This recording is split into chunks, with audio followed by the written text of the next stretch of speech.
اور بھی آپ کو بتائیں کہ سندھ کے پرائمری اساتذہ کی تنظیم کے صدر نے صوبائی وزیر تعلیم سندھ سے اساتذہ کے خلاف نازیبا الفاظ استعمال کرنے پر معافی مانگنے اور محکمہ تعلیم میں کرپشن کی انکوائری کا مطالبہ کر دیا ہے۔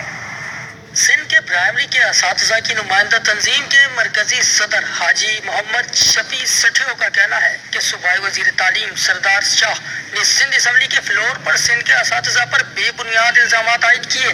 اگر 1 لاکھ اساتذہ انگوٹھا چھاپ اور جائل ہیں تو ان کی بھرتیاں بھی انہی کے دور میں ہوئی ہیں۔ محترم جناب صوبائی وزیر تعلیم سندھ سید سردار شاہ پارا سندھ اسمبلی کے فلور تا سندھ کے استادن متھا الزام ہنندے تنظیموں معافیوں بنیل آئیں۔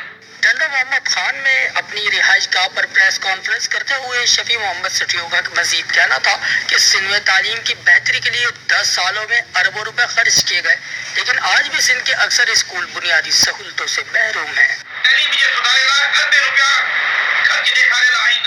ان کا کہنا تھا کہ تعلیم پر خرچ ہونے والے پیسوں کا 60% کرپشن کی نظر ہو جاتا ہے۔ میں شدید گرمی کے دوران بجلی